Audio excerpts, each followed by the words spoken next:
तुभ्यं नमस्ते भुवनार्ति हराय नाथ, तुभ्यं नमः क्षितितलामलभूषणाय, तुभ्यं नमस्ते जगतः परमेश्वराय, तुभ्यं नमो जिने भवोदधिशोषणाय, भवोदधिशोषणाय, भवोदधिशोषणाय।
उफ, ये गर्मी भी ना, सच में गर्मी का मौसम बहुत परेशान कर देता है।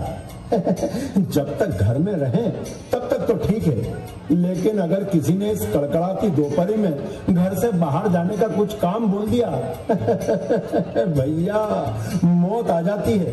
अच्छा, आजकल हम घरों में दफ्तरों में एसी पंखा चलाकर रखते हैं, लेकिन जब पुराने जमाने में कोई पंखा नहीं था, कोई एसी नहीं था, तब जीवन यापन करना कितना कठिन था। लेकिन नहीं भैया, अगर हम अपने बड़े बुजुर्गों से पूछें तो सच तो यही है कि वो जमाना भी स्वर्ग से कम नहीं था, क्योंकि वृक्षों की ठंडी ठंडी छाया में विश्राम करने का आनंद कुछ और ही था। जरा रुकिए, आपको उस पुराने जमाने में ले जाने से पहले मैं अपनी मैडम को बुला लेता हूँ, ताकि अपनी बातों को आप तक पहुंचाने में सहजता प्राप्त हो।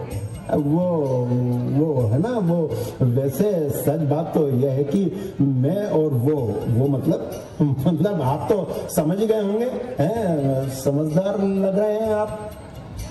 अरे मैडम, ओ मैडम, अरे कहाँ रह गए?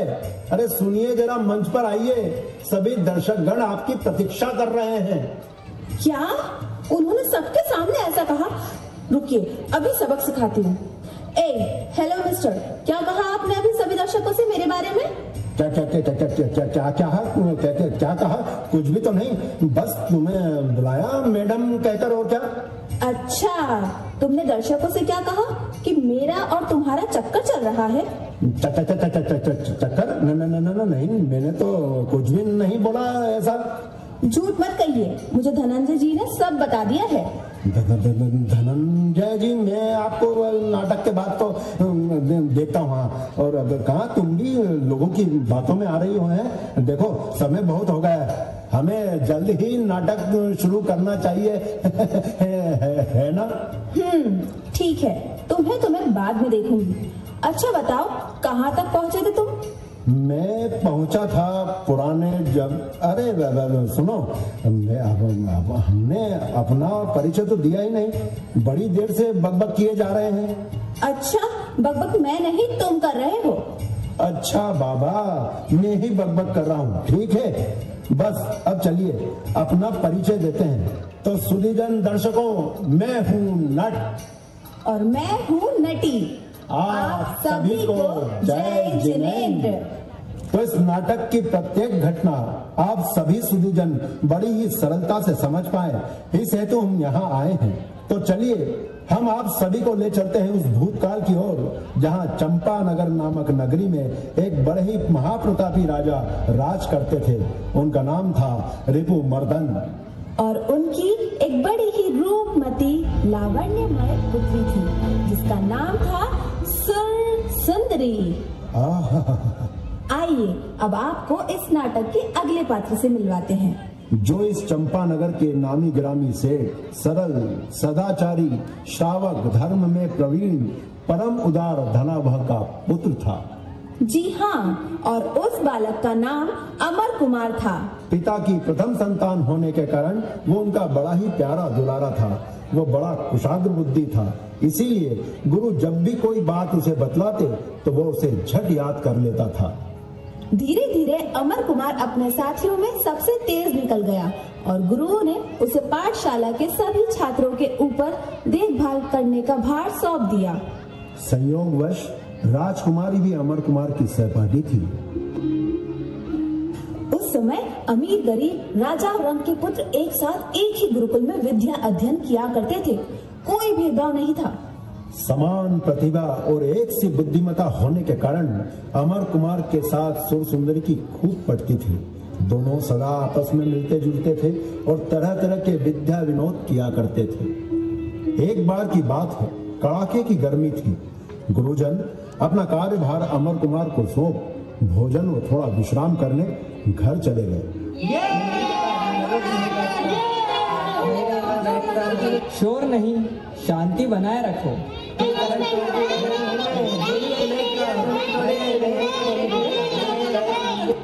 अरे भरत, क्यों मार रहे हो उसे? छोड़ो।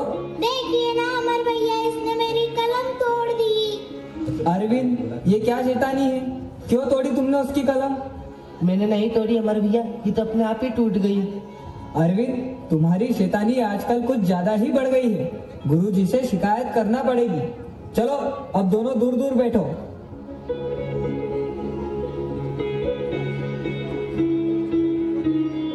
हाँ, इस ग्रीष्म ऋतु में तो हमारा जीना मुश्किल कर दिया है।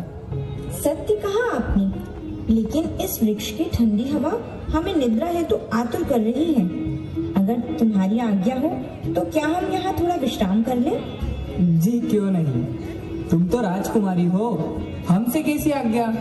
राजकुमारी के साथ एक शिष्या भी हूँ, सहपाठी भी। गुरुजी के बाद तुम ही हो जिनसे हमें आज्ञा लेना अति आवश्यक है।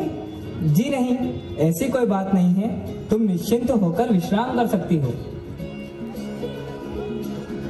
और फिर सुर सुंदरी वृक्ष की छांव में विश्राम करने लगी और एक गहरी नींद में चली गई।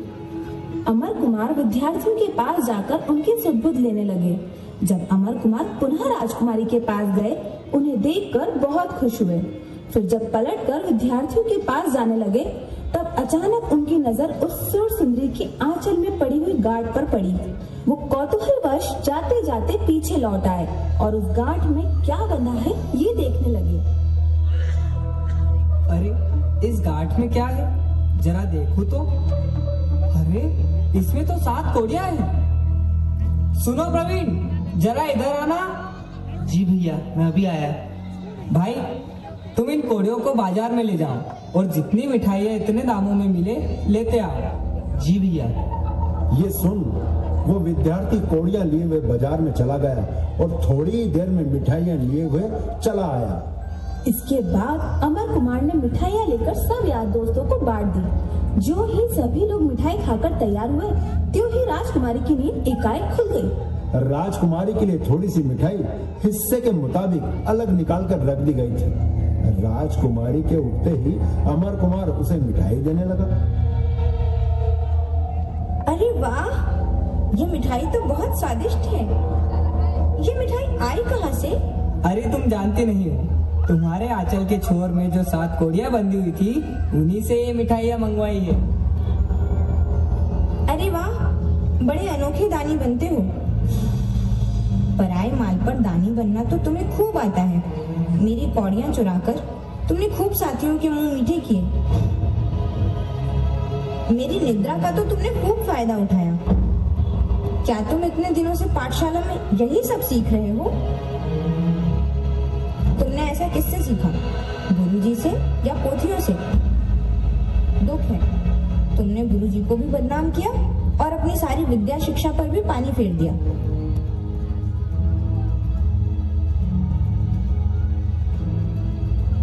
राजकुमारी, तुम इतनी ओछी सी रकम के लिए ऐसी लाल पीली हो रही हो। भला 7 कौड़ियों की बिसाती क्या है? फिर तुम्हें इतना दुख किस लिए हो रहा है? उन्हीं 7 कौड़ियों से मैं एक राज्य मोल ले सकती थी। तुम क्या जानो कि उनका मोल कितना था? अरे चोर तो फिर चोर ही है, चाहे हीरे का हो या खीरे का। ये सुन अमर कुमार ने सोचा, इसके पिताजी इस नगरी के राजा हैं, इसलिए इससे बहुत बोलचाल करना ठीक नहीं है। यही सोचकर वह चुप रह गया, पर सुर सुंदरी की बातों की चोट उसके कलेजे में बैठ गई। इस घटना को बीते हुए बहुत दिन हो गए। समय शीघ्र गति से निकलता चला गया। क्रमशः राजकुमारी और अमर कुमार की शिक्षा पूरी हो गई और दोनों ही अनेक शास्त्रों में विद्वान हो गए।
पिताश्री, आज मैं बहुत खुश हूँ। मैं परीक्षा में उत्तीर्ण हुई हूँ। अब मैं शीघ्र ही अगली कक्षा में प्रवेश करूंगी।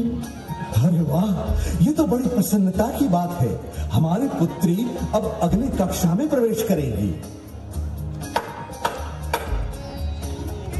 महाराज की जय हो। आदेश कीजिए महाराज। सेवक, संपूर्ण नगर में मिठाइयां बंटवा दो। आज हमारी पुत्री संपूर्ण गुरुकुल में आयोजित परीक्षा में श्रेष्ठ सिद्ध हुई है। हम बहुत प्रसन्न हैं सेवक, हम बहुत प्रसन्न हैं। जो आज्ञा महाराज। और सुनो, मंत्री जी से कहना उत्सव की तैयारी की जाए। जी महाराज। महाराज की जय हो। महाराज, आश्रम से गुरुजी पधारे हैं। गुरुजी, उन्हें सादर ले आइए।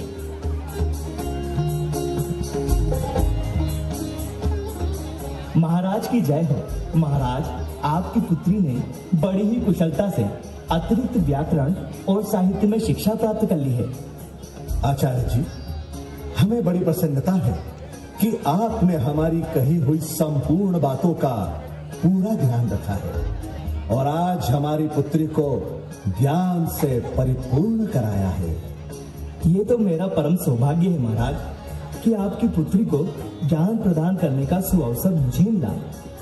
आचार्य जी, हमारी पुत्री के सिवा और कोई नहीं है।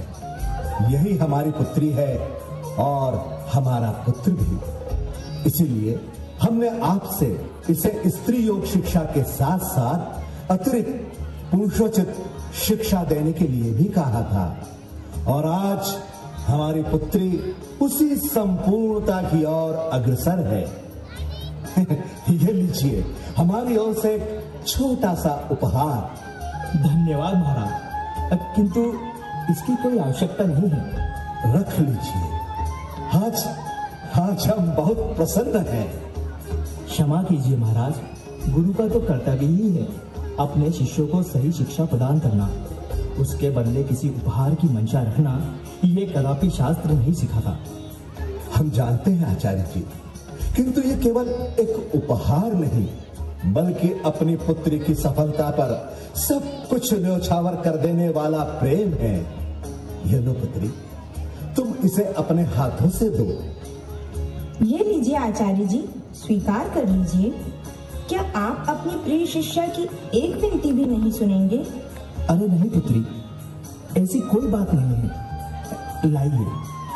धन्यवाद महाराज। अब मुझे आज्ञा दीजिए, मुझे सुर सुंदरी के धर्मशास्त्र की शिक्षा हेतु प्रबंध करना है। अवश्य, पुनः पधारिएगा। जी महाराज। महाराज की जय हो। और इस तरह आचार्य जी महाराज से आज्ञा पाकर सुर सुंदरी के धर्मशास्त्र की विद्या हेतु प्रबंध करने के लिए चले गए। तब उनके माता पिता ने उनको धार्मिक शिक्षा दिलवाने के लिए जैनाचार्य की सेवा में भेज दिया।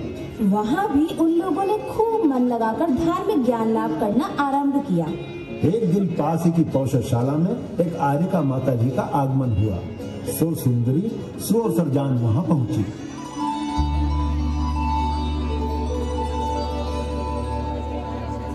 वंदामी माता जी, बड़े दिनों से मेरे मन में एक लालसा थी। राजकुमारी, जीवन में लालसा होना आवश्यक है। जिसके जीवन में कोई लालसा नहीं, वह तो बिना आत्मा के शरीर के समान होता है। कहो पुत्री, क्या बात है? माता जी, मैं नमोकार मंत्र की महिमा जानना चाहती हूँ। राजकुमारी, परमेश्वरी मंत्र नमोकार शाश्वत है। श्रद्धा पूर्वक इस मंत्र का जाप करने वालों को सब सुख प्राप्त होते हैं और दुख दूर हो जाते हैं। उसे शिव कुमार की ही तरह लक्ष्मी प्राप्त होती है। ये शिव कुमार कौन था?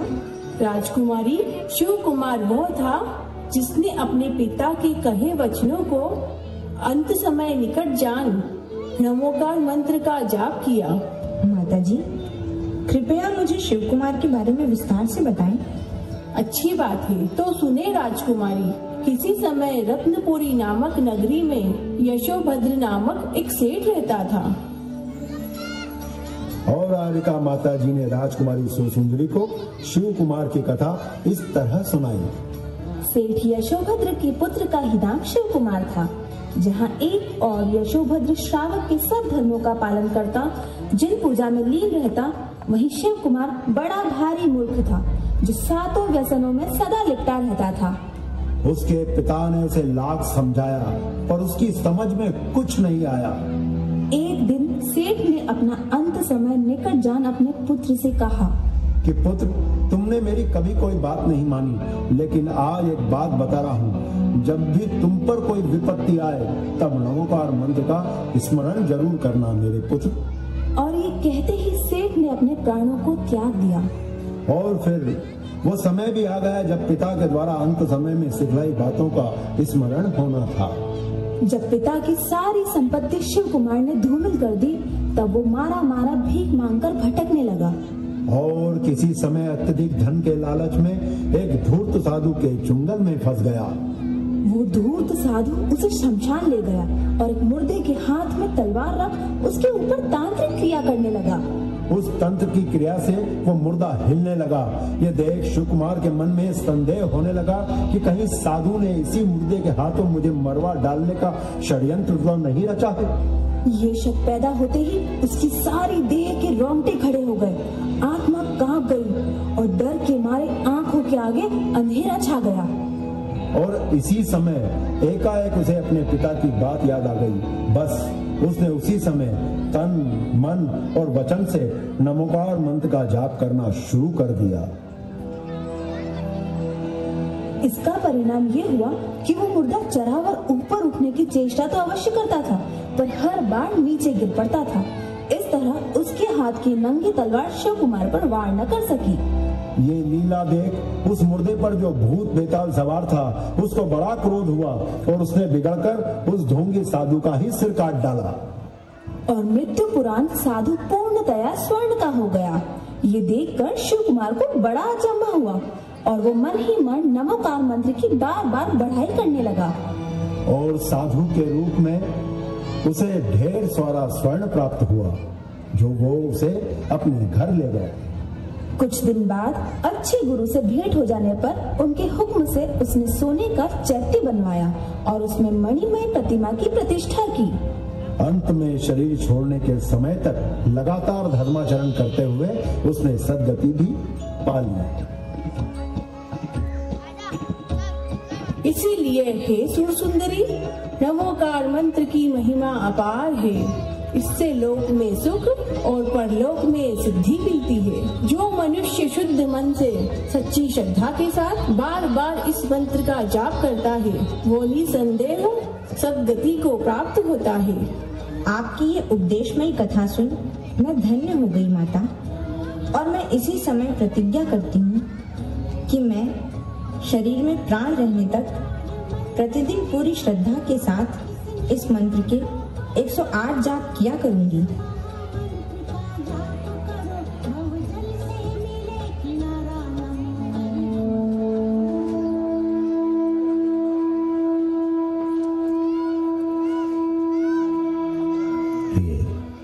हमारी पुत्री ने थोड़ी ही उम्र में बहुत सी विद्याएं सीखी और सब तरह से विद्वान तथा सुशिक्षिता कहलाने योग्य हो गई है, परंतु मैं चारों ओर दृष्टि दौड़ाकर हार जाता हूँ। कहीं कोई योग्य वर दिखलाई नहीं देता जिसके साथ उसका विवाह कर सकूं। यही बात मैं भी कहना चाहती थी स्वामी। हमारी पुत्री अब बहुत बड़ी हो गई है, बहुत पढ़ लिख गई है। अब उसका जल्दी से कहीं अच्छा वर देखकर ब्याह कर देना चाहिए। इतने दिनों से आपका इस ओर ध्यान ही नहीं गया, नहीं तो अब तक हमारी लाडली कब की ब्याही जा चुकी होती। प्रिय, तुम ऐसा न सोचो कि इस और मैं उदासीन बना रहा। नहीं, ये बात नहीं है। कन्या का पिता कभी निश्चिंत नहीं रह सकता। जैसे जैसे हमारी पुत्री बड़ी होती जाती है, वैसे वैसे उसके पिता की चिंता भी बढ़ती जाती है। मैं कभी भी अपनी लाडली की ओर से निश्चिंत नहीं हुआ।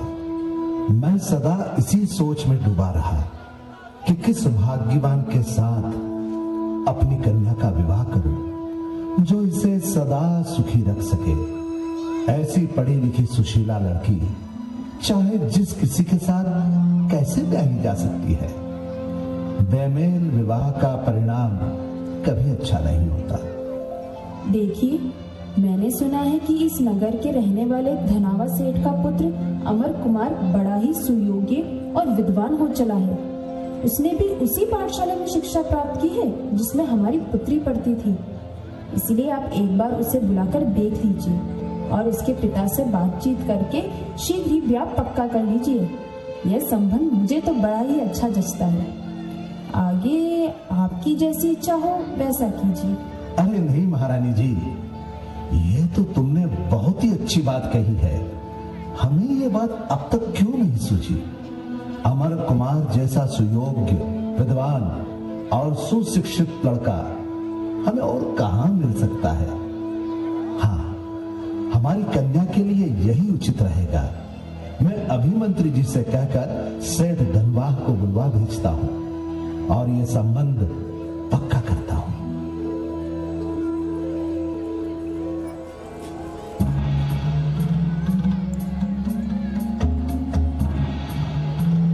महाराज रिपुमर्दन की जय हो, जय हो, जय हो। महाराज रिपुमर्दन की जय हो, जय हो, जय हो। महाराज रिपुमर्दन की जय हो, जय हो, जय हो। महाराज की जय हो। महाराज सेठ धनवाह पधारे हैं। जाओ, उन्हें सादर ले आओ। महाराज की जय हो। आइए सेठ जी, पधारिए, यहाँ विराजिए। नहीं नहीं महाराज, आपके समक्ष बैठने की हमारी हैसियत नहीं है, क्षमा कीजिए। ऐसी कोई बात नहीं, हम आपसे कह रहे हैं आप बैठ सकते हैं। धन्यवाद महाराज। और बताइए सेठ जी, सब कुशल मंगल तो है ना? व्यापार कैसा चल रहा है? आपके आशीर्वाद से सब कुशल मंगल है महाराज, और व्यापार भी आपकी कृपा दृष्टि से बहुत बढ़िया चल रहा है। अच्छी बात है। सेठ जी, हमने सुना है कि आपका पुत्र अमर कुमार सुशिक्षित, बहुत से विद्याओं का ज्ञानी और विद्वान हो चला है। जी महाराज, हाल ही में मेरे पुत्र ने अपनी अंतिम शिक्षा पूर्ण कर ली है। अमर कुमार विवाह योग्य भी हो गए हैं। आपने कहीं संबंध की बात चलाई है? जी महाराज, अभी तो कोई बात नहीं की। बहुत अच्छी बात है। हमारी पुत्री भी विद्वान और सुशिक्षित कहलाने योग्य हो गई है। वो भी आप ही के पुत्र के साथ पाठशाला में पढ़ी है और विवाह योग्य भी हो चली है। अतः हम चाहते हैं कि हमारी पुत्री का विवाह आपके सुयोग्य पुत्र अमर कुमार के साथ कर दिया जाए। महाराज कहीं मैं स्वप्न तो नहीं देख रहा हूँ। महलों में रहने वाली राजकुमारी और मेरी बहू मेरी कुटिया में, ये तो आपका बड़ा उपकार है महाराज। जी नहीं, ये तो आपका उपकार होगा हम पर, जो आप हमारी पुत्री को अपने घर की बहू बनाएंगे। आप जैसे सरल सदाचारी श्रावक धर्म में प्रवीण परम उदार के घर जाकर हमारी बिटिया धन्य हो जाएगी। सच पूछे तो हमें ऐसे ही घर की खोज थी, वो आज पूर्ण हुई। बताइए सेठ जी, आपको ये संबंध स्वीकार है? पृथ्वीनाथ, आपकी आज्ञा मेरे सिर आंखों पर है। ये संबंध पाकर मैं तो धन्य हो गया महाराज। मुझे यह संबंध सहर्ष स्वीकार है महाराज। ये लीजिए, हमारी ओर से एक छोटा सा उपहार। धन्यवाद महाराज, आपका बहुत बहुत धन्यवाद महाराज। महाराज नहीं, अब समधी बोलने की आदत डाल लीजिए। अब हम जल्द ही समधी बनने वाले हैं। अब आपकी जब आज्ञा होगी तब मैं ब्याह के लिए तैयारी करनी शुरू कर दूंगा महाराज। अब इस कार्य में विलंब करना उचित नहीं है, क्योंकि शुभ कार्य में विलंब नहीं करना चाहिए। मैं अभी ज्योतिषियों को बुलाकर घड़ी मुहूर्त दिन वार दिखवाता हूँ। वे ब्याह करने को जब कहेंगे तभी कर देना ठीक होगा। मंत्री जी। जी महाराज। शीघ्र ही राज ज्योतिषी जी को बुलवाया जाए। जी महाराज।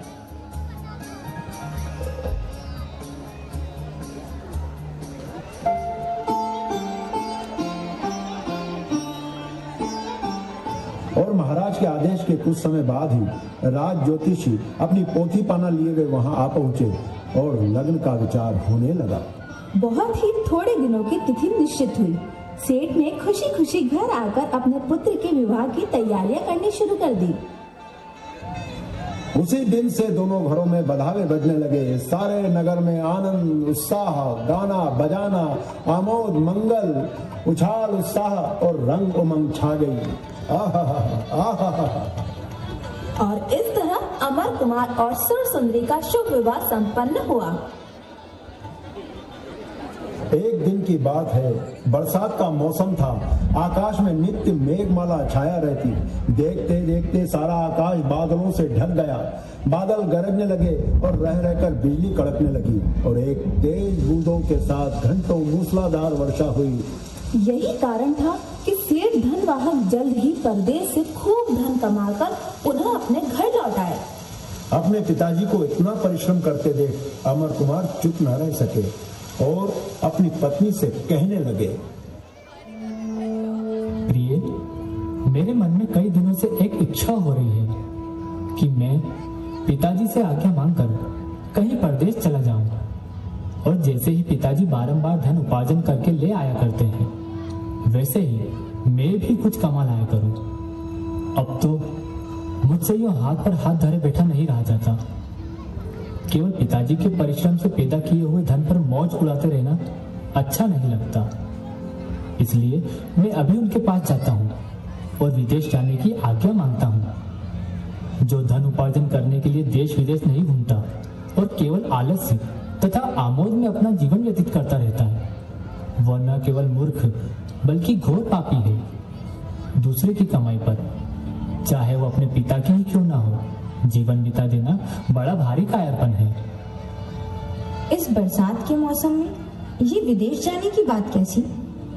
इस ऋतु में तो उल्टे सभी विदेशी परदेश से स्वदेश में चले आते हैं और 4 महीने फिर कहीं आने जाने का नाम नहीं लेते। एक काम करती हूँ, इनसे कहती हूँ कि चौमासे भर कहीं जाने का नाम नहीं ले, मौसम ठीक होते ही चले जाएं। परंतु नहीं, ये तो पति की इच्छा में बाधा डालना होगा और ये अच्छी बात नहीं। प्रिय, क्या हुआ? किस सोच में डूब गई? कहो, क्या मैं सच नहीं कहता? मुझे जाना चाहिए या नहीं? नहीं स्वामी, ऐसी कोई बात नहीं है। अपने पति की इच्छा में बाधा डालना ये उचित नहीं है। आपको जैसा उचित लगे अवश्य आप वैसा ही कीजिए। तो ठीक है, मैं अभी पिताजी से जाकर बात करता हूँ। अमर कुमार अपने पिता के पास आए और अपने पिता पर भी अपनी इच्छा प्रकट की। ये सुनते ही बेचारे बूढ़े बाप का दिल दहल गया। बुढ़ापे में पुत्र को अपनी आंखों के सामने से दूर जाने देने को वे किसी प्रकार राजी नहीं थे। उन्होंने झटपट कहा, पुत्र, ये तुम कैसी बातें कर रहे हो? हमारे घर में रुपये पैसे की क्या कमी है जो तुम परदेश जाना चाहते हो? बेटा, इस बुढ़ापे में तो तुझे एक दिन के लिए भी अपने कलेजे से अलग नहीं करना चाहता। पिताजी, जो व्यक्ति केवल अपने पिता की कमाई पर ही अकड़ता फिरता है, उसके जीवन को धिक्कार है। इसलिए मैं स्वयं अपने हाथ पैर हिलाकर कुछ कमाना चाहता हूँ। साथ ही परदेश में घूमने फिरने से देश देश की रीति भांति और नए नए कार्य सीखने में आते हैं। मैं जानता हूँ मेरे पुत्र, किंतु मैं तुम्हें इतनी दूर परदेश जाने की आज्ञा कभी नहीं दे सकता। पिताजी, विदेशों की सैर करने से मनुष्य के ज्ञान की खूब वृद्धि होती है और वो हर तरह के लोगों के चाल चलन, रंग ढंग और तौर तरीकों से परिचित हो जाता है। देशाटन में एक नहीं अनेक गुण हैं। अवश्य पुत्र, किंतु जब तक मैं जीवित हूँ, मैं तुम्हें परदेश भेजकर किसी भी तरह के कष्ट में नहीं डालना चाहता। तुम तो मेरे प्राण हो। यदि तुम यहाँ से चले गए तो मैं केवल बिना प्राण के शरीर की तरह रह जाऊंगा। पिताजी, यदि आप मुझे परदेश न जाने देंगे तो मैं आज से ही खाना पीना छोड़ दूंगा। नहीं नहीं पुत्र, ये तुम क्या कर रहे हो? ऐसा कदापि नहीं करना। फिर मुझे जाने दीजिए पिताजी, मुझे आज्ञा दीजिए। तुम समझते क्यों नहीं पुत्र, ये दुनिया बहुत खराब है। तुम्हें विभिन्न प्रकार के कष्ट झेलने पड़ सकते हैं और मैं तुम्हें इन कष्टों में नहीं डालना चाहता। एक पुत्र के होते हुए उसके पिता इतना कष्ट झेले तो धिक्कार है ऐसे पुत्र पर। आप कृपा कर मुझे आज्ञा दीजिए पिताजी, मुझे जाने दीजिए। पुत्र अमर, आज मैं तुम्हारे जैसे पुत्र को पाकर धन्य हो गया। मैं न जानता था कि मेरा पुत्र इतना बड़ा हो गया है, या कदाचित ये आंखें ये कलेजा विश्वास करने को तैयार ना हो। मुझे तो वही नन्हा बालक दिखाई पड़ता था, किंतु नहीं पुत्र, अब मैं तुम्हें पिता मोह में नहीं उलझाऊंगा। जाओ, मैं तुम्हें आज्ञा देता हूं। खूब परदेश घूमो और वहां के चाल चलन, रंग ढंग और तौर तरीके सीख कर आओ। किंतु पुत्र, अभी बरसात का मौसम है, कुछ समय ठहर जाओ, मौसम खुलते ही चले जाना। धन्यवाद पिताजी, आपका बहुत बहुत धन्यवाद। पगले, अपने पिता को कोई धन्यवाद कहता है?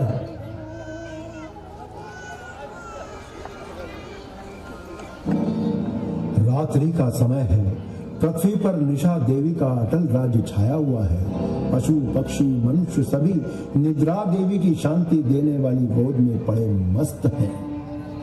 ऐसे ही समय में अपने शयनागार में बैठा हुआ अमर कुमार अपनी प्यारी सहधर्मिणी सुरसुंदरी के संग बातें कर रहा है। दोनों ही के चेहरे पर चिंता की छाप पड़ी हुई है।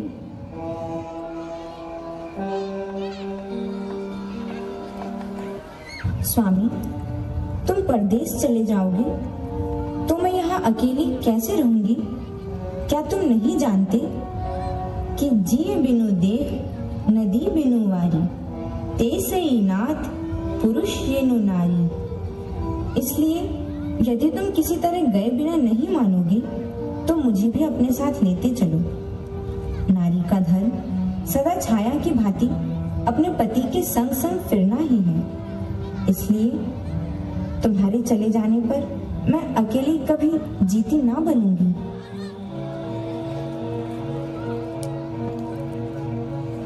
स्वामी, आप किस विचार में खोए हुए हैं? नहीं, कुछ नहीं। तुम कुछ कह रही थी? प्राणनाथ, तुम्हारे चले जाने पर मेरे दिन पहाड़ की तरह हो जाएंगे। मेरे लिए तुम्हारे बिना एक एक पल बिताना कष्टदायक हो जाएगा। जानता हूँ प्रियतमा, किंतु मेरा जाना आवश्यक है और मैं तुम्हें अपने साथ दर दर नहीं भटका सकता। तुम एक राजा की पुत्री हो और मैं तुम्हें अपने साथ कष्टों में नहीं डालना चाहता। हे स्वामी, मैं अब आपकी अर्धांगिनी हूँ और पत्नी का कर्तव्य है कि वे अपने पति के हर सुख दुख में साथ दे। क्या तुम नहीं जानते कि स्वामी से बिछड़ी हुई स्त्री को लोग कलंक लगा देते हैं? इसीलिए पुराने लोगों ने कहा है कि कभी अपनी स्त्री को छोड़कर परदेश नहीं जाना चाहिए।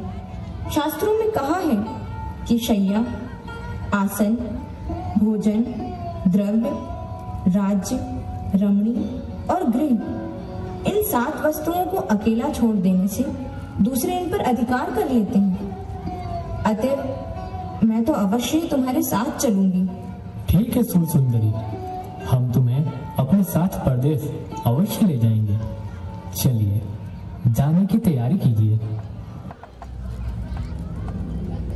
और फिर एक दिन शुभ मुहूर्त और शुभ घड़ी देखकर अमर कुमार ने अपनी स्त्री का साथ ले जहाज पर सवार हो और देश की यात्रा आरंभ कर दी। यथा समय जहाज बंदरगाह से रवाना हुआ। बेचारी सुरसुंदरी ने आज तक कभी जहाज पर सवार होकर समुद्र का सफर नहीं किया था, इसीलिए उसे जितना भी कौतूहल हो रहा था उतना ही भय भी मालूम हो रहा था। समुद्र के ज्वार भाटे के कारण कभी जल की ऊंची ऊंची तरंगे और कभी शांत प्रवाह देखकर उसके चित्त में बड़ा अद्भुत कौतूहल हो रहा था। महीनों के सफर के बाद जहाज एक बंदरगाह पर आ गया। इस देश का नाम सिंहल द्वीप था। यहाँ पर खाने पीने की सामग्रियों का संग्रह करने के अभिप्राय से थोड़ी देर के लिए जहाज को रोकने का विचार हुआ। तदनुसार लंगर डाला गया। परंतु इसी समय उस जहाज के कुछ मौभियों और मल्लाहों ने आकर कहा,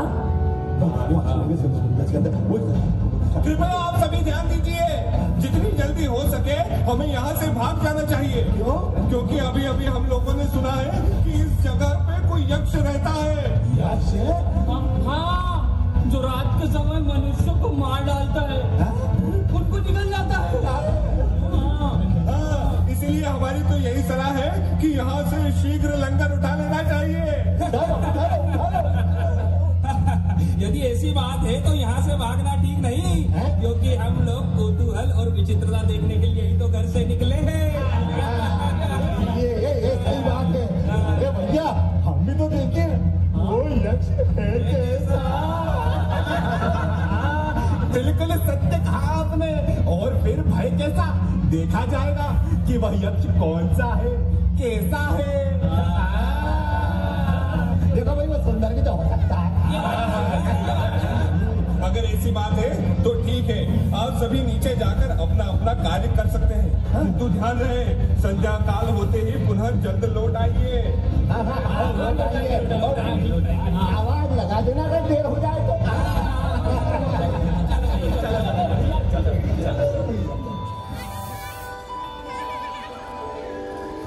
आओ सुरसुंदरी, हम उस दिशा में चलते हैं।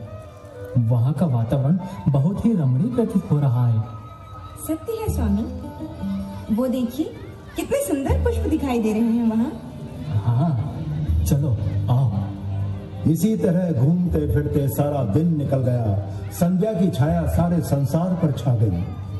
उस समय किनारे के वृक्षों की नीली छाया समुद्र के नीले जल में पड़कर बड़ी ही विचित्र छटा दिखा रही थी। जंगली फूलों की मीठी महक से हवा बड़ी ही खुशबूदार हो रही थी।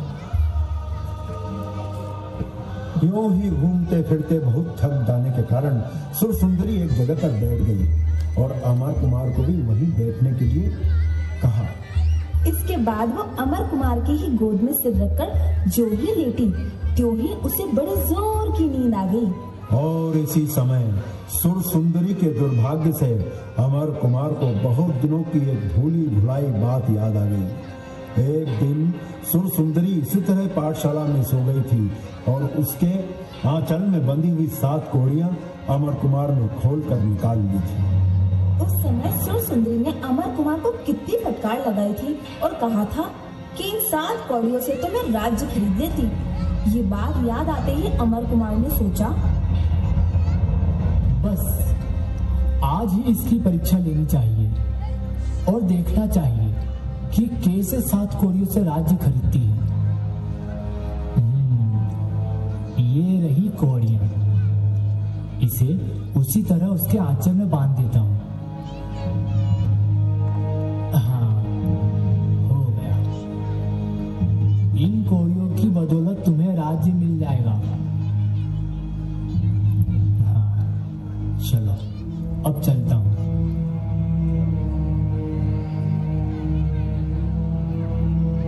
ओह, ये मैंने क्या कर डाला। उसे अकेले छोड़ाना तो अच्छा नहीं हुआ। न मालूम उसका क्या हाल होगा। बेचारी अकेली इस बियावन जंगल में कैसे क्या करेगी। वो या तो प्राण दे देगी या मुझे भरपेट अपशब्द कहती हुई कहीं और चली जाएगी। अथवा हो सकता है कि उसके सोकर उठने के पूर्व ही वो दुष्ट यक्ष उसे मारकर खा जाए। अरे, तो क्या मेरा और उसका इतना ही सहयोग था? ओह, कहाँ तो बेचारे राजा ने इतना मान बढ़ाया कि मुझ बनिए के बेटे को अपनी इकलौती लड़की ब्याह दी, और कहाँ मैं उस बेचारी के साथ ऐसा व्यवहार कर रहा हूँ। ये तो अच्छा नहीं हुआ।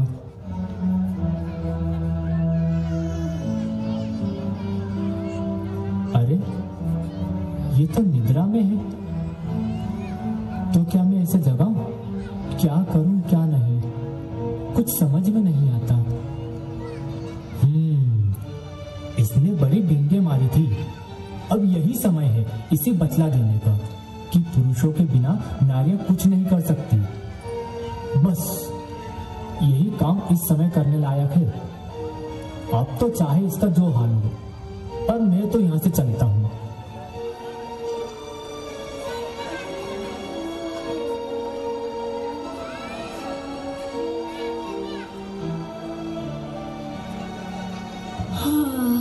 स्वामी, भोर हो गई और आपने जगाया भी नहीं। अरे स्वामी, कहाँ गए आप? स्वामी, स्वामी, यहाँ की प्राकृतिक शोभा कितनी निराली है। कदाचित इसीलिए वे इधर उधर घूमकर यही शोभा देख रहे होंगे। हाँ, उस दिशा की ओर गए होंगे। स्वामी, स्वामी, स्वामी। बेचारी सीधी सादी नारी को क्या समझान कि अभी अभी उसके स्वामी उसके साथ कितनी मिठुराई कर गए। खैर, वो चारों ओर घूम घूम कर स्वामी को ढूंढने लगी, पर वो कहीं नहीं दिखाई दिए। चारों ओर खोज ढूंढने के बाद वह निराश होकर फिर वहीं लौट आई जहां वो सोई हुई थी। वहां आते ही उसे मूर्छा सी आ गई और वो बेहोश होकर धड़ाम से धरती पर गिर पड़ी। वो बड़ी देर तक इसी तरह बेहोश पड़ी रही। इसके बाद मंद मंद समुद्री हवा के लगने से जब माथे में कुछ ठंडक पहुंची, तब वो धीरे धीरे होश में आ गई और लज्जा से घूंघट में मुंह छुपाया चुपचाप वहीं लेटी हुई इस आकस्मिक विपदा पर अपने भाग्य को कोस रही थी।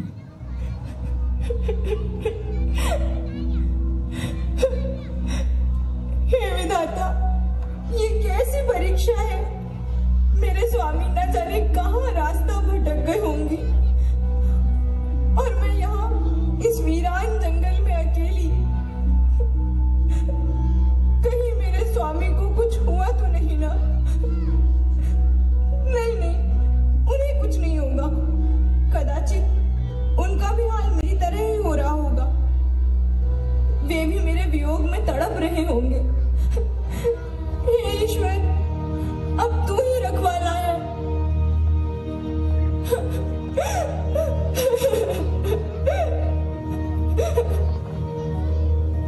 अरे, ये क्या है? इसमें तो कौड़ियां हैं, पर इसका मतलब क्या है? इन कौड़ियों की बदौलत तुम्हें राज्य मिल जाएगा। कौड़ियों की बदौलत राज्य? ये तो मैंने पाठशाला में स्वामी से कहा था। अरे नहीं, कहीं ऐसा तो नहीं कि उन्होंने उस बात का प्रतिशोध लिया है और उस बात को मन में रखकर मेरे स्वामी ने मुझे इस तरह निर्जन वन में छोड़ दिया। ओह स्वामी, मेरे प्राणनाथ, ये आपने क्या कर दिया? प्राणपति, तुमने आज मेरे साथ कैसे कठोरता कर डाली। मुझे याद न था लड़कपन में कही हुई बात को तुम इस तरह अपने हृदय में छिपाए रहोगे और मुझे इस सुनसान जंगल में लाकर अकेली छोड़ जाओगे। अब मैं कैसे रहूं? कहाँ रहूं? किसके पास जाऊं? कौन मेरी सहायता करेगा?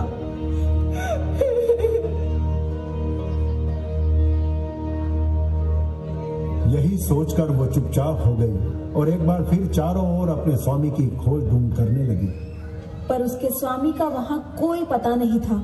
अमर कुमार तो उसे छोड़कर जहाज पर सवार हो किसी और ही देश रवाना हो गया था। सारा दिन यूं ही खोज ढूंढ में बीत गया। संध्या हुई, वन में घोर अंधकार का राज्य छा गया। जंगल की भयंकरता और भी बढ़ गई। थोड़ी देर और बीतने पर रात का अंधेरा और भी गहरा हो गया। भयावह जंगल से तरह तरह की आवाजें आने लगी। इसी घोर अंधियारी में सुरसुंदरी को एक बड़ी ही विचित्र तथा लंबे डील डोल वाली मूर्ति अपनी ओर आती दिखाई दी।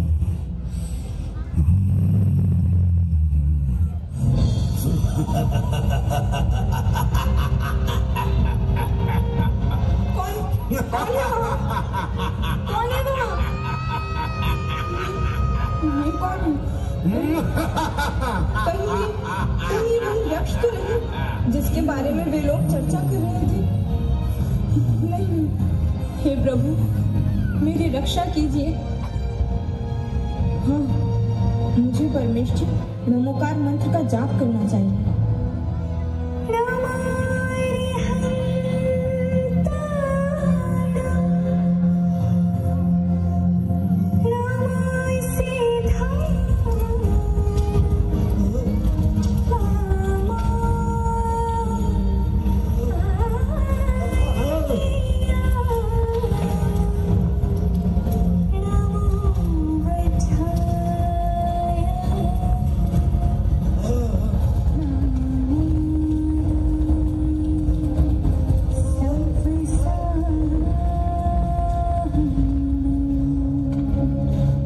अरे ये क्या हो रहा है?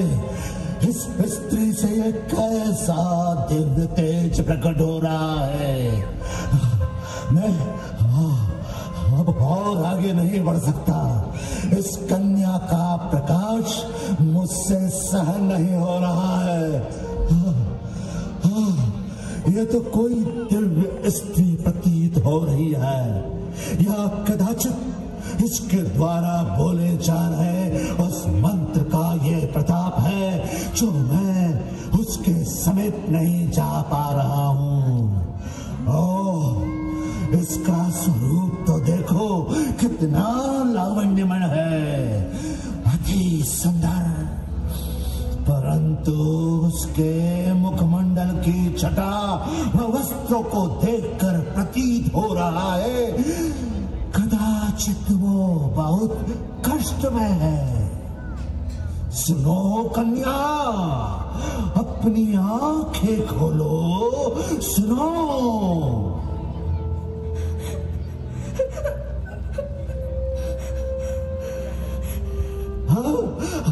घबराओ नहीं, सुनो कन्या, मैं अपना परिचय देता हूँ।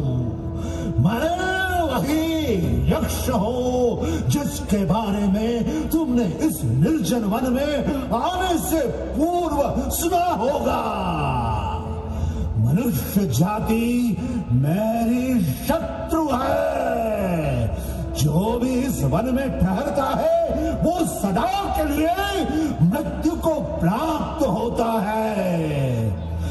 किंतु है दिव्य कन्या, जब मैंने तुम्हें भी मृत्यु की चौखट पर लाना चाहा, तब तुम्हारे मंत्रों के दिव्य तेज से तुम पर हमला नहीं कर सका, और जब पीछे हटने पर तुम्हारा प्रकाश कम हुआ तो मुझे तुम्हारे मुखमंडल पर एक विचित्र भाव दिखाई दिया, मानो तुम बहुत पीड़ित हो।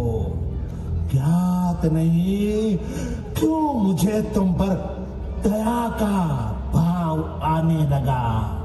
इस हेतु है कन्या, मुझे बताओ तुम्हें क्या कष्ट है? मेरा नाम सुर सुंदरी है। मैं चंपानगर के राजा रिपुमर्दन की पुत्री और उसी नगर के सेठ धनवाह के पुत्र अमर कुमार जी की सहधर्मचारिणी हूँ। और सुर सुंदरी ने अपनी संपूर्ण व्यथा यक्ष के समक्ष कह सुनाई। सुर सुंदरी के साथ घटित हुई घटना से यक्ष भी अत्यधिक आहत हुआ और उसे अपनी पुत्री की तरह अपने घर रखना स्वीकार कर उसे अपने घर ले आया। यहाँ वो वन के सुंदर रसीले फलों को खा और झरने का ठंडा पानी पीकर सुर सुंदरी अपना समय बिताने लगी। अपने धर्म पिता की आज्ञाओं का पालन करती और बड़े दृढ़ता से अपने शील और पवित्रता की रक्षा करती तथा रात दिन परमेष्ठी मंत्र का ध्यान करती हुई वो बड़े सुख से दिन काटने लगी।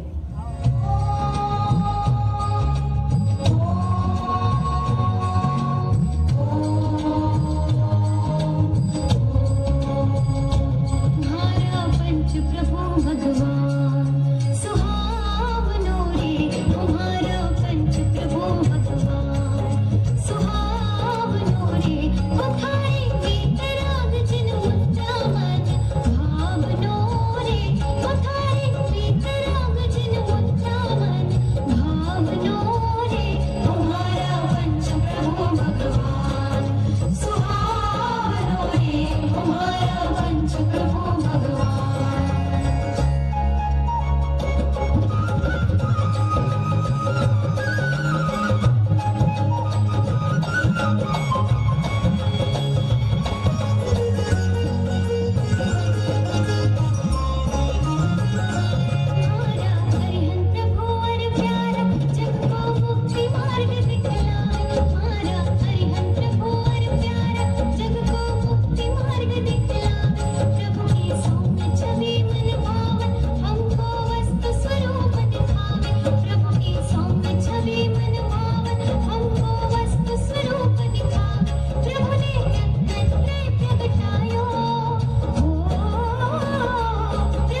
है दर्शकों, कुछ समय इसी तरह बीतने के बाद एक दिन उसी वन से जाते हुए कुछ जहाजों ने वहीं लंगर डाला और उन जहाजों के मालिक सेठ ने सुरसुंदरी का ये अलौकिक रूप लावण्य देखकर ये सोचा कि ये इस वन की देवी है।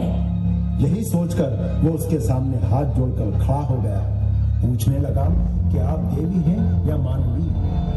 ये सुन सुरसुंदरी ने उसे स्वयं को मनुष्य बता शुरू से लेकर आज तक की अपनी सारी कथा उस सेठ को कह सुनाई। तब ये सुनकर सेठ ने सुरसुंदरी से पूछा, तो क्या तुम्हारी मंशा संपूर्ण जीवन इसी तरह जंगल में बिताने की है? नहीं, मैं जीवन भर इसी तरह इस एकांत जंगल में नहीं रह सकूंगी। यदि तुम्हारी यही इच्छा है तो मेरे साथ चल सकती हो। मैं अपने स्वामी के अतिरिक्त सभी पुरुषों को अपने पिता या भाई समझती हूँ। इसलिए यदि आप इस बात को स्वीकार कर लें कि यदि मेरे पिता या स्वामी का कोई जहाज रास्ते में मिल जाएगा तो आप मुझे उनके साथ जाने देंगे, तब मैं आपके साथ चलने हेतु तैयार हूँ, अन्यथा नहीं। क्यों नहीं, अवश्य, मुझे स्वीकार है। मैं तुम्हें आश्वासन देता हूँ, जहाँ भी जब भी तुम्हारे पति या स्वामी का जहाज मिलेगा मैं तुम्हें तुरंत उन्हें सौंप दूंगा। आओ। और सुरसुंदरी की बात सहर्ष स्वीकार कर से उसे अपने साथ लेकर तुरंत ही उस द्वीप से रवाना हो गए। जाते जाते कई दिन रास्ते में ही बीत गए। युवती स्त्री देखकर किसी भी पुरुष का मन डोल जाता है। ये वही आग है जिसमें पतंगा बनकर ना कूदे है, ऐसा कोई बिरला ही धर्मात्मा संसार में दिखाई देता है। इसीलिए बारंबार सुरसुंदरी का वह अलौकिक सौंदर्य देखते देखते सेठ का चित्त भी चंचल हो गया और वो एक दिन लाज शर्म छोड़कर राजकुमारी के पास एकांत में आकर बोला,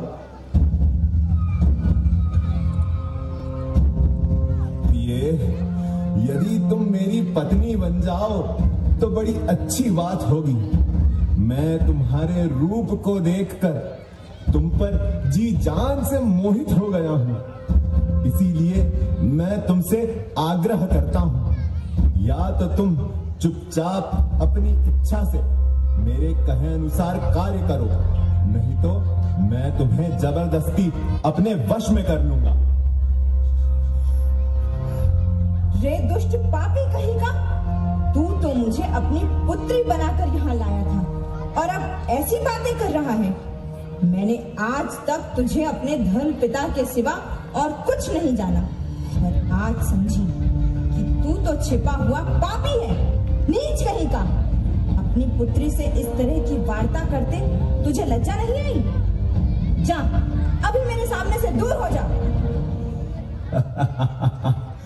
मैं तो तुझे अपनी स्त्री ही बनाने के लिए ले आया था। भला तू मेरी पुत्री कैसे हो सकती है? वह तो मैंने केवल तुझे धोखा देने के लिए कहा था। अपने स्वार्थ सिद्धि के लिए इंसान तरह तरह के झूठ तो बोलता ही है, किंतु अब उन सब बातों से क्या लाभ? अब तो तेरा कल्याण इसी में है कि तू मेरी बात मान ले। अरे नीच, इस तरह पराई नारी पर मन चलाना बड़ा भारी पाप है। आज तक पराई बहू बेटियों पर बुरी दृष्टि रखकर ना तो कोई सुखी हो सका है और ना होगा। अब तेरा भी बुरा समय आ गया है, इसलिए तू ऐसी नीचता कर रहा है। परंतु अपने कान खोलकर सुन ले, तुझे सिवा मुंह की खाने के और कुछ हाथ ना आएगा। अब तो मुझे नीचता की सीमा को पार करना ही होगा और देखता हूँ कैसे मेरा बुरा समय आता है। आओ, मेरे पास आओ। नीच, दूर हट। इस समय मेरे पास ऐसी कोई वस्तु नहीं है जिससे मैं इस पापी से स्वयं को बचा सकूं। धन देने से तो प्राण देना ही अच्छा है।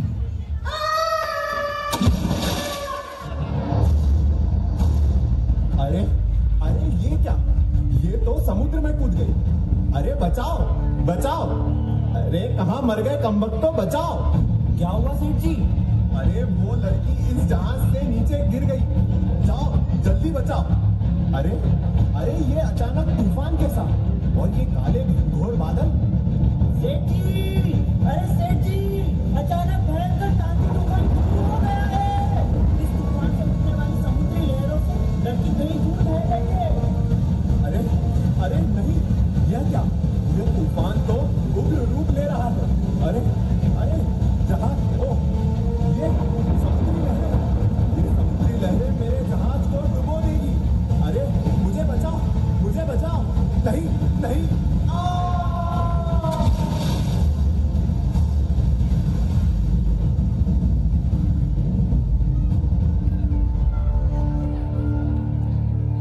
और इस तरह उस पापी सेठ का अंत हुआ, मानो उसने सती पर बुरी दृष्टि डालने का फल हाथों हाथ चख लिया।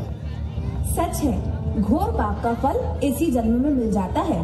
भयंकर तूफान में पड़कर भी सुर सुंदरी मर नहीं पाई। उसी समय एक टूटे हुए जहाज का तख्ता बहता हुआ उसके हाथ में आ गया, जिसे पकड़कर किसी तरह जान बचा सके। उसी तख्ते के सहारे वो बहुत दूर निकल गई और एक बंदरगाह के पास आ पहुंची। लगातार जल के साथ युद्ध करते करते वो बेहोश हो गई थी। अरे वो देखो, उस पट्टिया पर कोई युवती दिखाई दे रही है। अरे हाँ भाई, लगता है कहीं दूर से बहती हुई आई है। अरे तो देख क्या रहे हो निकम्मो, चलो जल्दी चलो और उसे बचाओ।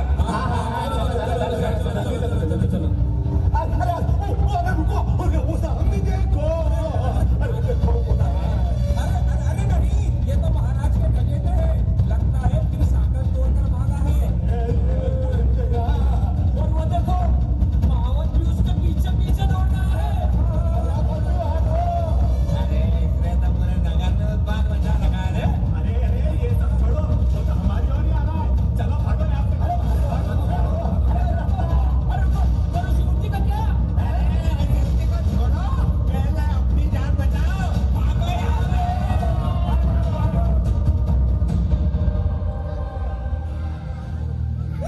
हे प्रभु, ये किस पाप का दंड मिल रहा है मुझे? मेरे जीवन में इतने कष्ट क्यों? अरे ये स्त्री यहाँ कैसे आई? है लड़की, कौन हो तुम? ओह, इसका सौंदर्य तो देखो, कितना रमणीय है, मानो साक्षात कोई अप्सरा धरती पर उतर आई। परंतु इस दशा में, सुनो कुमारी, कौन हो तुम और अचानक इस जहाज में कैसे?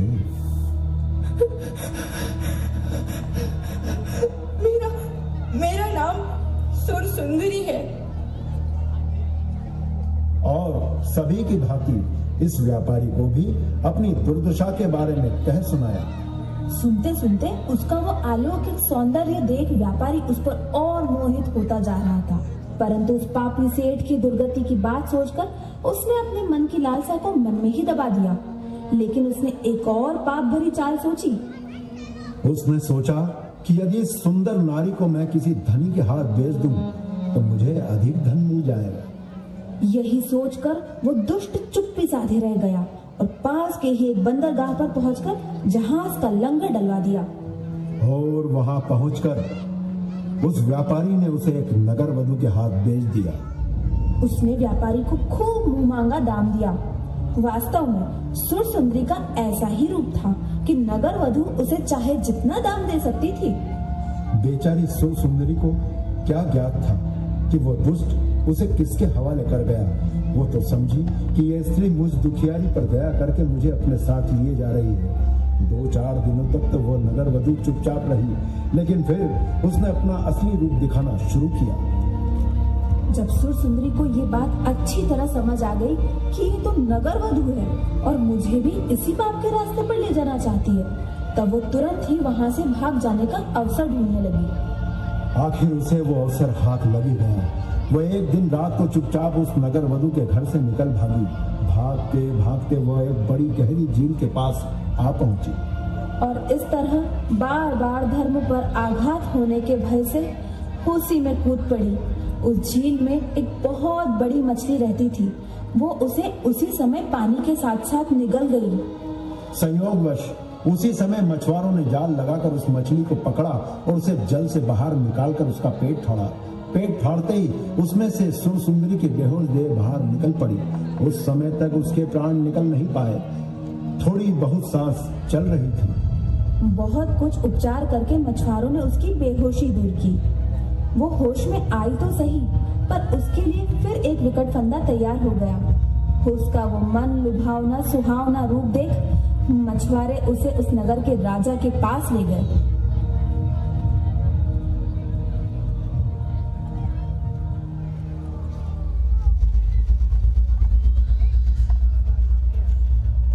ओह, ये तो बड़े दुख की बात है।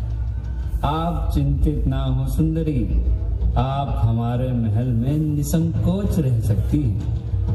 आखिर आप भी एक राजघराने से ही हैं। यहाँ आपको किसी प्रकार की दुविधा नहीं होगी। जी महाराज। सेविकाओं, इन्हें अतिथि कक्ष में ले जाइए। इनकी हर आवश्यकता को पूरा किया जाए। स्मरण रहे, ये न केवल अतिथि है बल्कि राजघराने की स्त्री समान है। जाओ।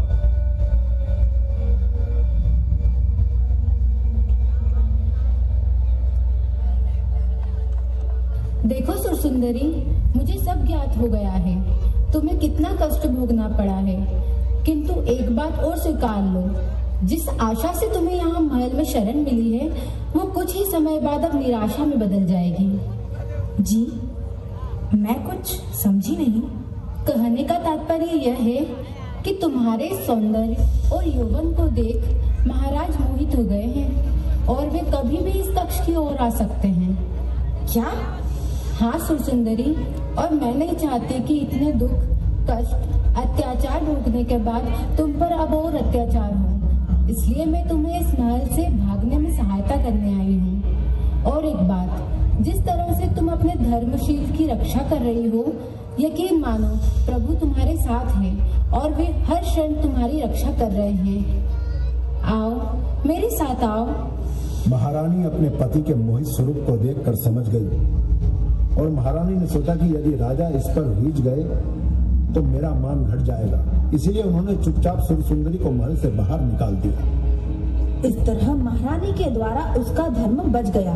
सची कहा है किसी ने, जो हट राखे धर्म की ते ही राखे करता। कुछ पहर बीतने के बाद नींद में बेसूध पड़ी हुई सुरसुंदरी को मरी हुई जान आसमान से गरुड़ पक्षी नीचे उतरा और उसने अपनी चोंच में दबाया और आकाश में उड़ चला। पर वो थोड़ी ही दूर जाते जाते ये बात समझ गया कि ये तो मरी नहीं बल्कि जीवित है। ये बात ध्यान में आते ही उसने उसे छोड़ दिया। अब तो वो एकदम नीचे की ओर गिर चली और संभव था कि थोड़ी ही देर में जमीन पर गिरकर मृत्यु को प्राप्त हो जाएगी, किंतु इतने में कहीं से कोई विद्याधर अपने विमान पर बैठा हुआ उड़ा जा रहा था। उसी के विमान पर वो गिर पड़ी। सुरसुंदरी को लगातार वेदना से पीड़ित जान विद्याधर ने उसे अपनी राम कहानी सुना देने के लिए कहा। तब उसने अपनी सारी राम कहानी आदि से अंत तक कह सुनाई। देखो, तुमने बहुत दिनों तक लगातार उठाए हैं, इसीलिए कुछ दिन आराम से यहाँ बिताओ। इसके पश्चात फिर तुम्हें जैसा उचित लगे वैसा करना। मैं जहाँ जहाँ भी गई वहाँ वहाँ विपत्ति भी मेरे पीछे पीछे चली। इसलिए अब तो आपके यहाँ जाने के पहले मैं जरा पंचमेरु की यात्रा करना चाहती हूँ, जिससे श्री जिनेश्वर भगवान की कृपा से, उनके दर्शनों के पुण्य प्रभाव से मेरे पूर्व जन्म के सभी पाप नष्ट हो जाएं और मैं फिर से संकट में ना पड़ूं। जैसा तुम्हें उचित लगे। मैं विमान को अभी पंचमेरु की ओर ले चलता हूँ।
4 पत्नियां हैं। वे चारों तुमसे बड़ा प्रेम रखेंगी, तुमको बहुत मानेंगी, पर तुम अपने भीतरी भेद उन्हें कदापि न बताना और उन्हें सुख दुख की बात कभी न कहना, क्योंकि जो बात 4 कानों तक रहती है वो तो छुपी रहती है, परंतु जहां वो 4 से 6 कानों तक पहुंची कि उसका सारी दुनिया में ढोल पिट जाता है। जी अवश्य। ये लीजिए, आ गया हमारा भवन। ये हमारी बहन है, इसका नाम सुरसुंदरी है। इसे मैं अभी ससुराल से लेकर आ रहा हूँ। आइए, जरा आराम से उतरिएगा। अरे वाह, जैसा नाम वैसा रूप, तुम तो सच में बहुत ही सुंदर हो। आइए, हमारे साथ आइए। उन चारों पत्नियों ने सुरसुंदरी की खूब आवभगत की। थोड़े ही दिनों में इन ननद भाभियों में खूब गहरी प्रीति हो गई। जब देखो तभी पांचों मूर्तियां एक होकर साथ हंसती खेलती, घूमती फिरती, बतियाती और अपने दैनिक कार्य करती हुई नजर आती थी। इसी तरह कुछ दिन बड़ी मौज बहार के साथ कट गए। एक दिन सुरसुंदरी खूब सुंदर श्रृंगार किए बैठी थी। एक तो वो यूं ही परम सुंदरी थी, दूसरे आज उसने खूब ही उत्तम श्रृंगार कर लिया था, इसलिए उसके रूप की बहार से चारों दिशाएं जगमगा रही थी। ये देखते ही उस विद्याधर का मन हाथ से निकल गया और अनायास ही उस पर मोहित होने लगा।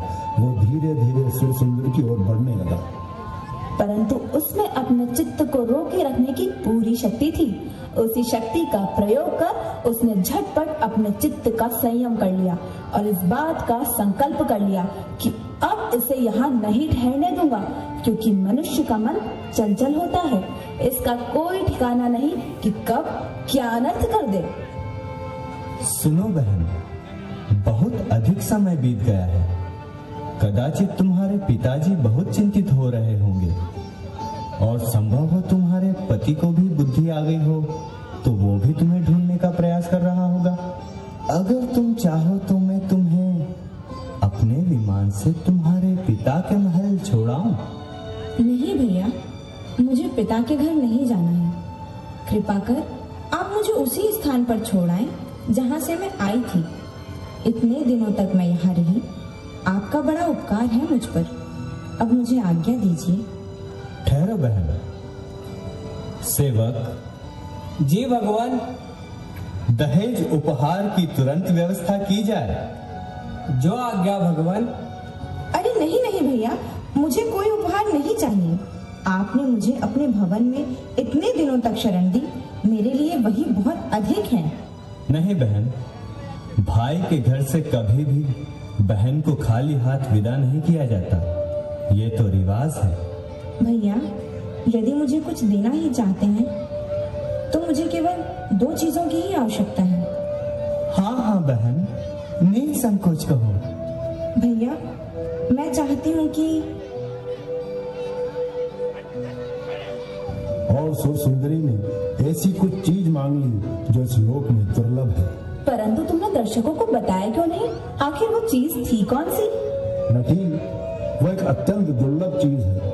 उसका पता सही समय पर मैं बताऊंगा। ओह ऐसा, फिर तो दर्शकों को खूब प्रतीक्षा करनी होगी।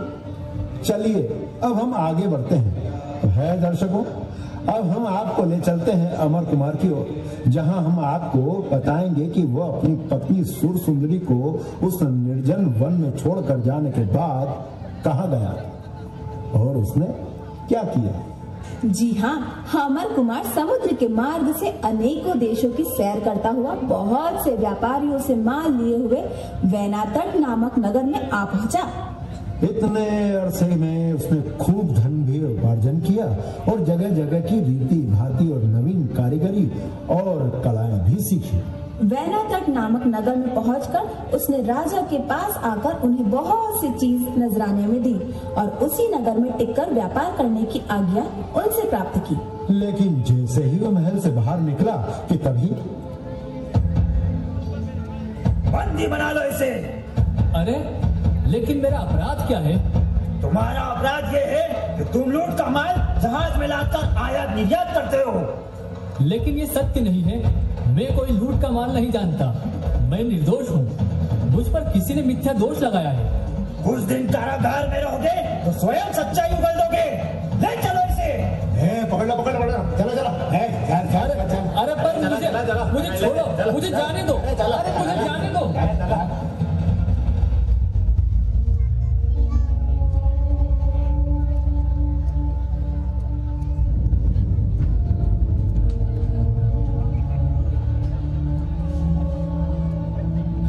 सोचा था महाराज से आज्ञा लेने के बाद सुर सुंदरी की खोज के लिए निकल जाऊंगा।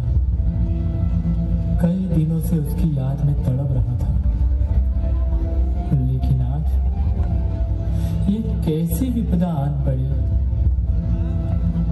अब तो ना जाने कितने वर्षों का विरह सहना पड़ेगा। अब तो कदाचित सुर सुंदरी को देखे बिना ही मृत्यु को प्राप्त हो जाऊंगा। मैंने बेचारी को निर्दोष ही उस जंगल में छोड़ दिया।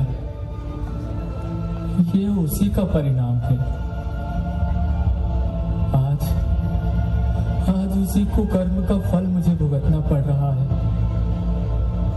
क्योंकि सत्य की लांछना करने वाले को कभी सुख प्राप्त नहीं हो सकता। अब वो जीवित भी होगी या नहीं पता नहीं। अब क्या करूं? सुर सुंदरी, मुझे क्षमा कर दो। मैंने तुम्हारे साथ अन्याय किया है।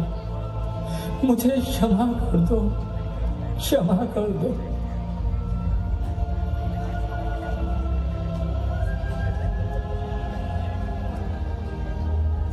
सरकार, सुनिए सरकार, मैं सच में निर्दोष हूँ। मुझ पर मिथ्या दोष लगाया है। कृपा कर मुझे यहाँ से चुपचाप बाहर निकलने में मेरी सहायता कीजिए। देखो भाई, एक उपाय है। यदि तुम मेरे पैर के तलवे में 1.25 सेर घी मलते मलते सुखा दो तो मैं अवश्य ही तुम्हारे छुटकारे का उपाय कर सकता हूँ। अवश्य सरकार, अवश्य। आइए। लाचार अमर कुमार ने यह बात स्वीकार कर ली और वो पैरों पर घी मलता रहा। परंतु अधिक घी लगाने के पश्चात अत्यधिक घी बचा रहा। उस समय पहरेदार नींद का बहाना किए पड़ा था, पर अमर कुमार ने उसे सोया हुआ जानकर बाकी बचा हुआ घी पी जाने का विचार किया। यह विचार कर जैसे ही उसने घी का बर्तन उठाया, वैसे ही पहरेदार ने झट आंखें खोल दी और उसने जन्म से ही उसे चोर लुटेरा कहकर डांट फटकार लगाना चालू कर दी। बेचारा अमर कुमार तो बुरी तरह झेप गया। वो एकदम चुप्पी साधे रहा। उसके मुंह से एक शब्द भी निकलना कठिन हो गया था। वो मन ही मन अपनी अतीत और वर्तमान अवस्था का मिलान करने लगा।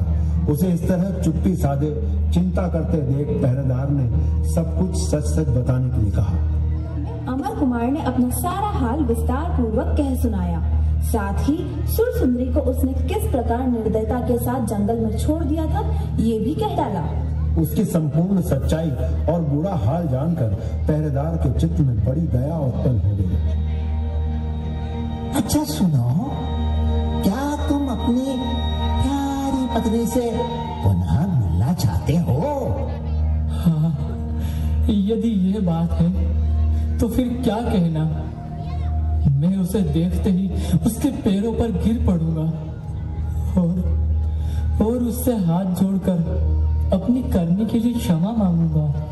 अच्छा, तुम घबराओ नहीं, मैं अभी तुम्हारी स्त्री से मिलने का प्रबंध करता हूँ। हाँ। ये तो यूं ही मुझे झांसा पट्टी देकर चला गया, ना जाने अब कब लौटेगा। भला मेरी सुर सुंदरी जीवित भी होगी या नहीं, ज्ञात नहीं। यदि वो नहीं मिली तो मैं भी अपने प्राणों को त्याग दूंगा।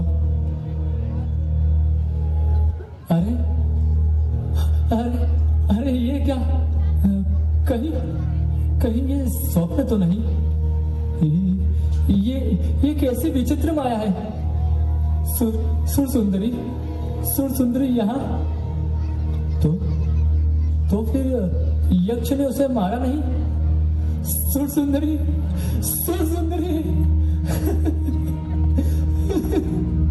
मुझे क्षमा कर दो, सुर सुंदरी, मुझे क्षमा कर दो। मैं पापी हूँ, नीच हूँ, अधर्मी हूँ। मैंने तुम्हारे साथ घोर अन्याय किया है, सुर सुंदरी। तुम्हारे साथ हुए अन्याय का जितना अधिक दंड दिया जाए कम है। मुझे क्षमा कर दो, सुर सुंदरी, मुझे क्षमा कर दो। नहीं स्वामी, नहीं, आप मेरे सिर पर क्यों पाप चढ़ाते हैं? भला कहीं स्वामी को स्त्री के पैरों पर गिरना चाहिए। इसके पश्चात दोनों पति पत्नी खूब गले मिलकर अपने वियोग के दिनों का इतिहास कहने सुनने लगे। सुर सुंदरी पर आए सभी संकटों का दोष अमर कुमार स्वयं को देने लगा और सुर सुंदरी उन्हें अपने ही पूर्व जन्म की कर्मों का फल मानकर पति के चित्त से ग्लानि का भाव दूर करने की चेष्टा करने लगी है। सुधीजन दर्शकों, हमने आप सभी को सुर सुंदरी और अमर कुमार की वो सारी बातें बताई जो उन्होंने आपस में की, लेकिन सुर सुंदरी ने इसके अलावा भी कुछ और बातें कही जो आप सभी से हमने पूर्व में छिपाई थी। अरे सुनो, कहीं तुम्हारा इशारा उस और तो नहीं? जी हाँ, वही। तुम बहुत समझदार हो, समझ गई? हाँ, फिर नहीं तो मैं तो हूँ ही इतनी समझदार। ये किसने कह दिया? वो क्या नाम था उनका, धनंजय जी ने? क्या कहा? अरे नहीं, कुछ नहीं। अरे आगे बढ़ो, दर्शकों को बातें बतानी है। तो है दर्शकों, सुर सुंदरी ने अमर कुमार से कहा, जब विद्याधर ने मुझे विदा किया और मुझे बहुत से उपहार चीजें देना चाहिए, तब मैंने सब कुछ लौटाते हुए उनसे कुछ विद्याएं सीख ली थी। उसी की सिखाई हुई रूप परिवर्तन विद्या के द्वारा मैंने अपनी स्त्री वेश बदलकर पुरुष का वेश बनाया और विमल वाहन नाम रखकर इस राज्य में नौकरी करने के लिए चली आई, क्योंकि जब मैं पंचमेरु की यात्रा करने गई थी उस समय वहां एक पहुंचे हुए अवधि ज्ञानी मुनिराज से मेरी भेंट हुई।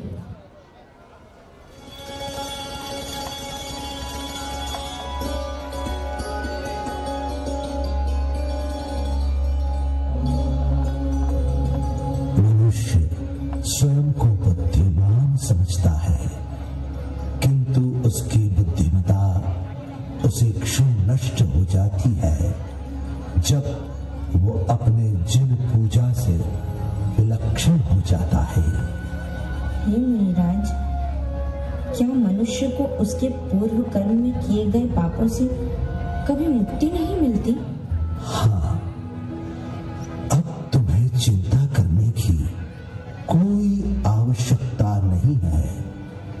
तुम्हारे सभी पापों का क्षय हो गया है और अब तुम्हारे पुण्य कर्मों का उदय हुआ है। तुम कुछ समय विद्याधर के निवास पर शरण लो। जिस दिन विद्याधर स्वयं तुम्हें आकर जाने के लिए कहेगा, उसी क्षण तुम उन्हें वेलाटत नामक नगर में छोड़ आने के लिए कहना। तुम्हारे स्वामी तुम्हें वहीं मिलेंगे। आपने मेरा मार्गदर्शन किया, मेरे सारे दुख अब दूर हो गए। आपका कोटि कोटि धन्यवाद।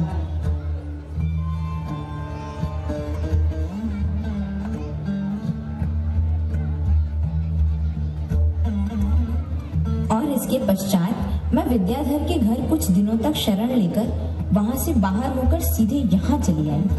मुझे कार्य भी बहुत ही अच्छा मिला। अभी अभी जो जेल का पहरेदार तुम्हारे संग बातें कर रहा था, वो मेरा ही परिवर्तित रूप था। मैंने ही तुम्हें गिरफ्तार करने का ये ढोंग रचा था, परंतु तुम्हें यहाँ लाकर मैं तुम्हें कोई कष्ट नहीं पहुँचने देती। तुम केवल नाम के ही बंदी थे। मैंने उस विद्याधर से और भी कई तरह की विद्याएं सीखी हैं। उसी के बल से मैंने एक बार उस चोर को भी गिरफ्तार कर लिया था जो यहाँ की राजकुमारी का अपहरण करके ले गया था। वो भी बहुत सी विद्याएं जानता था, इसीलिए कोई साधारण आदमी उसे नहीं पकड़ पाता था।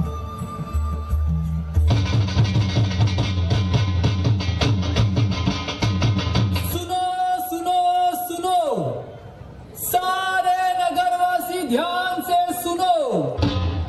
इस नगर की राजकुमारी को एक तांत्रिक चोर अपहरण कर ले गया है। अतः महाराज ने यह घोषणा की है कि जो कोई भी उस तांत्रिक चोर से राजकुमारी को बचाकर ले आएगा, उसे महाराज आधा राज्य उपहार स्वरूप देंगे और साथ ही उनकी खोई हुई राजकुमारी से उसका ब्याह भी कर दिया जाएगा। सुनो सुनो सुनो।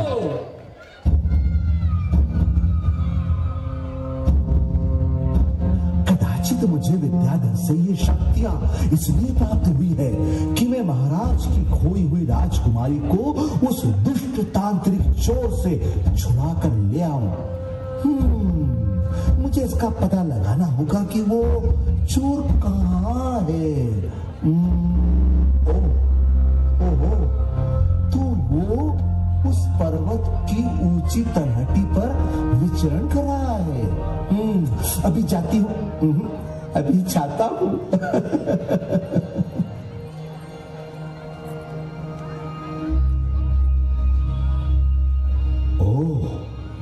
तो ये है वो खंडहर जहां उसने राजकुमारी को छुपा रखा है, पर ये तो वृक्षों की लताओं से पूर्ण रूप से ढका हुआ है।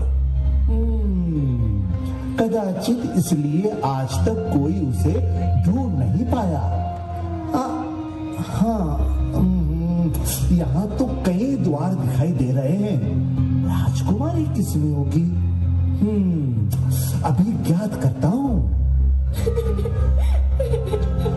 मुझे बचाओ, कोई मुझे बचाओ, मुझे यहाँ से ले चलो, मुझे मेरे पिताजी के पास ले चलो। यहाँ बहुत अंधेरा है, मुझे बहुत डर लग रहा है, मुझे बचाओ। तो ये रुदन तो उस ओर से सुनाई दे रहा है, कदाचित वो वही है। हाँ, तुम्हें नहीं लगता अंदर प्रवेश करने से पूर्व आज्ञा लेनी चाहिए? तो तुम हो वो मायावी चोर जिसने एक डरपोक की भांति बेचारी राजकुमारी को यहाँ कैद कर रखा है। कैद नहीं किया है, मैं उससे विवाह करने वाला हूँ, और जबकि मैंने तुम्हें अपने विवाह का कोई आमंत्रण नहीं दिया है, तो तुम्हें शीघ्र ही यहाँ से लौट जाना चाहिए। मुझे संदेह है अब तुम ये विवाह नहीं कर पाओगे, क्योंकि मैं राजकुमारी को यहाँ से पुनः ले जाने आया हूँ, समझे? तुम राजकुमारी को यहाँ से नहीं ले जा सकते।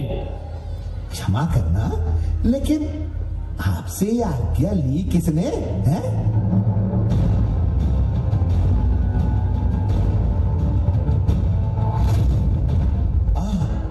ओह, तो तुमने तो अपनी शक्तियों का प्रदर्शन आरंभ कर दिया। अब तुम भी देखो मेरी शक्ति का प्रदर्शन। ये ले। ये कैसे हो सकता है? तुम भी कोई मायावी हो? बड़े दिनों बाद किसी मायावी से युद्ध होगा। ला, संभालो इसे। देखो दुष्ट, तुम मेरा कुछ नहीं बिगाड़ सकते। मैं तुम्हें अवसर दे रहा हूँ, तुम राजकुमारी को छोड़ दो और स्वयं को महाराज को सौंप कर अपने नए जीवन का आरंभ करो। हाँ? कदाचित तुम माया के नवीन विद्यार्थी बने हो, युद्ध में इतनी वार्ता नहीं करते। मुझसे युद्ध करो और पराजय कर राजकुमारी को ले जाओ, जो कि असंभव है।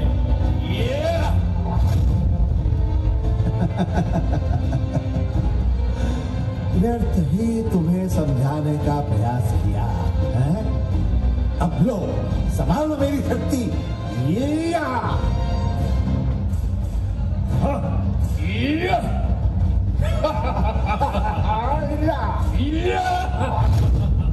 दुष्ट, संभाल अब मेरी शक्ति।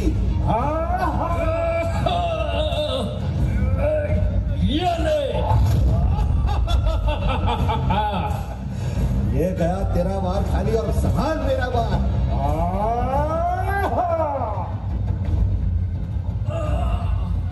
बस अब बहुत हुआ ये खेल, मेरे पास अब समय नहीं है। मुझे इस लोहे अस्त्र का प्रयोग करना होगा। और ये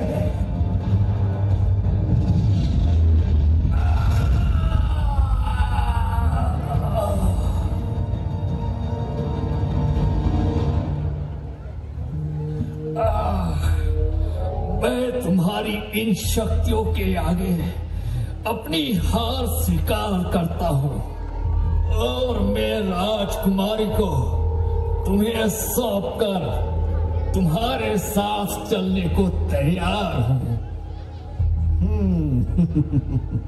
ये अच्छी बात है। और फिर राजा ने अपनी प्रतिज्ञा अनुसार आधा राज्य मुझे दे दिया और अपनी पुत्री का विवाह भी मेरे साथ कर दिया। राजा के दिए इस कार्य को मैं सहर्ष करती रही, क्योंकि मुझे तो तुमको झूठ मूठ गिरफ्तार करना था। अब तुम राजा जी से मिलकर सारी बातें कह सुनाओ, और उनकी कन्या के साथ फिर से तुम ही विवाह करो, और मेरी 7 कौड़ियों के प्रताप से पाए हुए राज्य को भोगो। कहो, वे 7 कौड़ियां राज्य लाई या नहीं? हे सुरसुंदरी, तुम सच में धन्य हो। तुम अपनी अपार बुद्धि और विवेक से न केवल कष्टों से बाहर आई, बल्कि मुझे भी अच्छा सबक सिखाया। मुझे गर्व है कि तुम मेरी अर्धांगिनी हो, और वास्तव में सुरसुंदरी, तुमने बालकपन की बात आज अक्षरशः सिद्ध करके दिखा दी। तो नटी, यथा समय राजा को सारी बात ज्ञात हो गई, और उन्होंने बड़ी धूमधाम से अपनी कन्या का विवाह अमर कुमार के साथ तय कर दिया। वाह! इसके बाद वो अपनी दोनों पत्नियों के साथ अपने नगर को लौट आया, और बहुत दिनों तक इस पृथ्वी पर रहकर नाना प्रकार के सुख भोगते हुए काल पाकर अमर कुमार और उनकी स्त्रियों ने संसार से वैराग्य धारण कर लिया, और अपने बड़े बेटे को अपनी गद्दी पर बैठाकर स्वयं दीक्षा ले ली। प्रेम से बोलो, जय जिनेंद्र। महासती सुरसुंदरी की, महासती सुरसुंदरी की, महासती सुरसुंदरी की।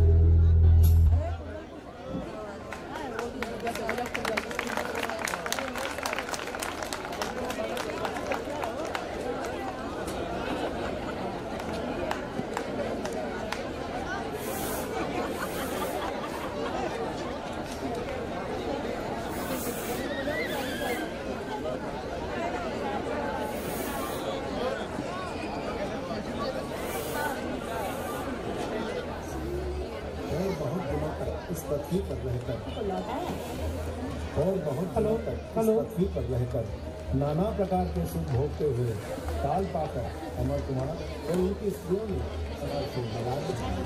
और बड़े बेटे को अमृति पर बैठा स्वयं दीक्षा ले ली।